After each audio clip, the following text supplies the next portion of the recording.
There is a moment in the Bible where God speaks to a prophet and gives him a command that would make almost anyone pause. Not a command to go preach to a city, not a command to part a river or call down fire from heaven. God tells this man to go find a woman who has been sleeping around and to marry her, knowing full well what she is, knowing full well what she will do. The prophet's name is Hosea, the woman's name is Gomer, and the story of what happens between them is one of the strangest, most honest, and most deeply human things in the entire Bible. Before we get into the marriage, you need to understand where Hosea is standing when God speaks to him. It is around 750 BC. Israel is split into two kingdoms at this point. You have the northern kingdom, simply called Israel, and the southern kingdom called Judah. Hosea lives and preaches in the north. On the surface, things look decent up there. Under a king named Jeroboam II, Israel is actually prospering. The economy is doing well. The military is strong. People have food, they have money, and they are comfortable.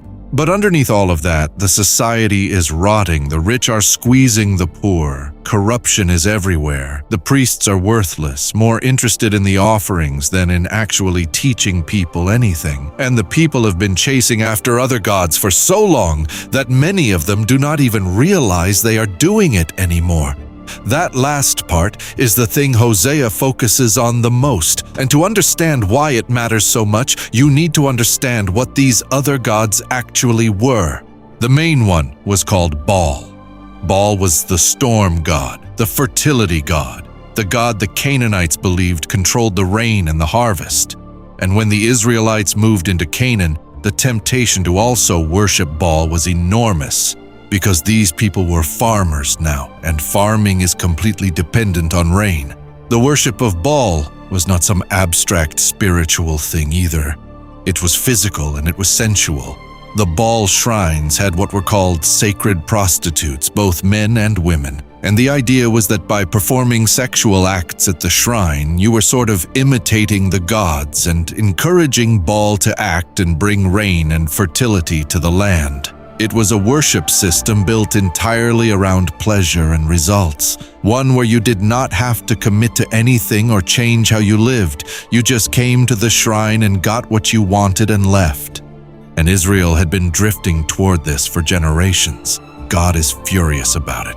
But the way he chooses to express that anger and that heartbreak to Hosea is not through a vision or a set of laws. He makes Hosea live it. Hosea chapter 1 verse 2. The very first thing God says to this prophet is this: "Go marry a woman who is sexually unfaithful and have children with her, because this land has been completely unfaithful to me." That is the opening line. Now, there has been a debate among scholars for centuries about exactly what this means. Was Gomer already a prostitute when Hosea married her, or did she become one after? The Hebrew phrase used is a woman of whoredom, and it is a little ambiguous. Some scholars read it as a description of who she already was. Others read it as a prediction of who she would become.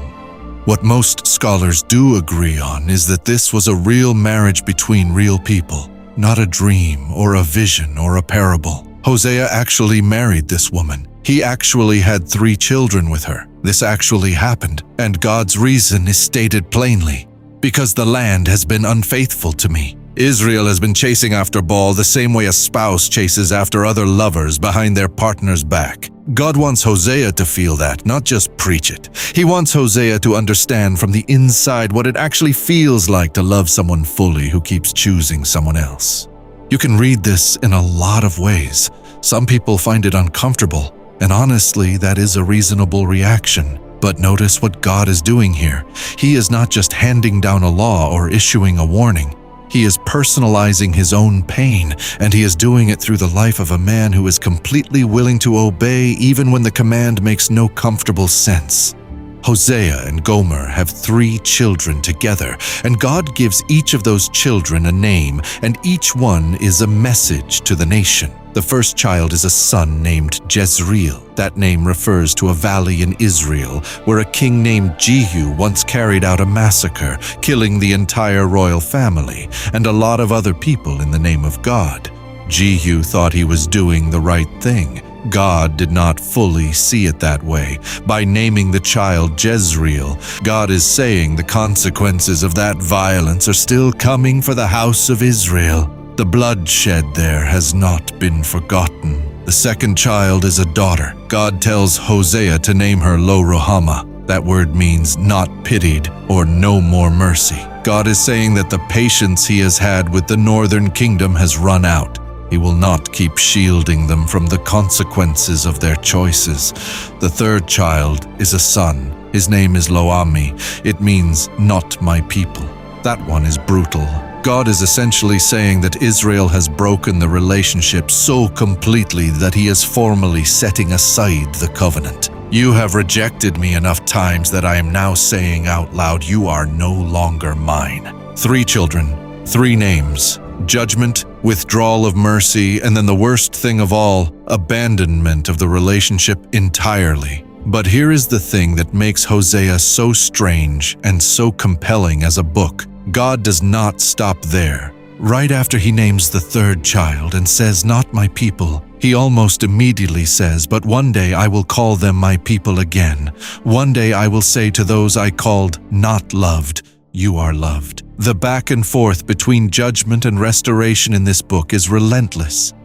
At some point, Gomer leaves. The text does not give you a clean timeline or a detailed explanation. What we know is that she goes after other lovers, the men who she believes are giving her what she needs: bread, water, wool, linen, oil, the things that sustain life. Hosea chapter 2 has her saying, I'm going after my lovers because they give me these things. And here's where the metaphor becomes almost painfully direct. Because in that same chapter, God is talking about Israel saying the exact same thing. Israel looks at Baal and says, this God is the one who gives us grain and wine and oil. This is the one who makes the land produce. God says, actually, no, it was me the whole time. I was the one giving you everything, and you took what I gave you and offered it to Baal. That is the parallel running through the whole book. Gomer leaving Hosea equals Israel leaving God. The husband who keeps providing for his wife even while she is gone equals God who keeps sustaining Israel even while they worship other things. What makes this haunting is that Hosea knows. He knows she is gone, and the text is quiet about what that costs him personally. But you can feel it in the language. This is not a detached metaphor. This man is hurting. And then in chapter 3, God speaks to him again. Chapter 3 is only 5 verses long. It might be the most concentrated 5 verses in all of the minor prophets. God says to Hosea, go again. Love a woman who is loved by another man and is living as an adulteress. Love her the way I love the people of Israel, even though they keep turning to other gods. And so Hosea goes to find Gomer. We do not know exactly where she was or what had become of her. But the text says Hosea bought her back. She is at the point where someone has to pay a price to get her out. He pays 15 shekels of silver and a significant amount of barley grain. Scholars have calculated that the total was likely equivalent to 30 shekels, which in Exodus was listed as the price of a slave. Sit with that for a moment. Hosea goes to find his wife and has to pay money to get her back. Not to the man who wronged him, not to a court, but to settle the debts she has run up in the life she chose. He pays out of his own pocket in silver and in grain to bring home the woman who left him. And then he brings her home and says to her, you are going to stay with me. You are not going to be with another man. I am also going to be faithful to you, and we are going to wait together and see what happens next. That act of buying her back is the central image of the entire book. Everything in Hosea builds to that moment and points back to it.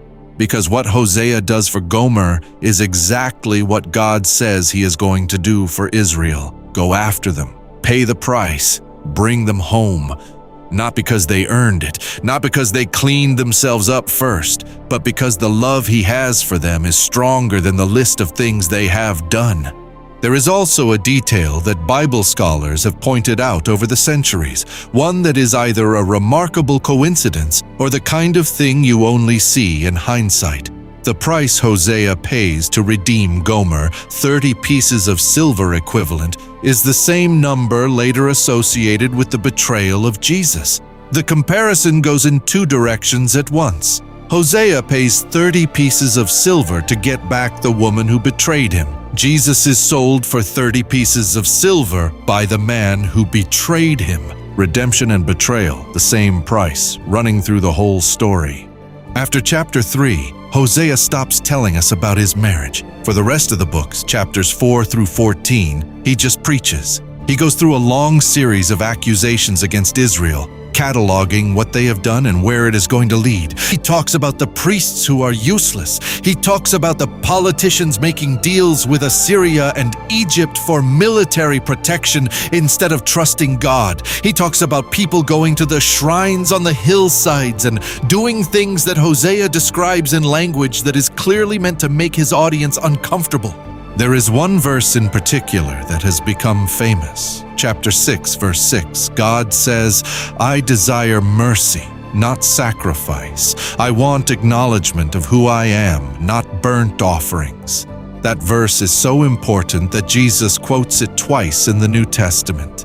It is the answer to everything the Israelites were getting wrong. They thought the way you handled a broken relationship with God was through religious performance. Show up, offer the right things, go home. Hosea says no, and God says no. What they actually owe is the same thing Gomer owed Hosea, not a ritual, presence, faithfulness, acknowledgement of who they are dealing with. And then the book ends in chapter 14 with something that is almost surprising after everything that came before.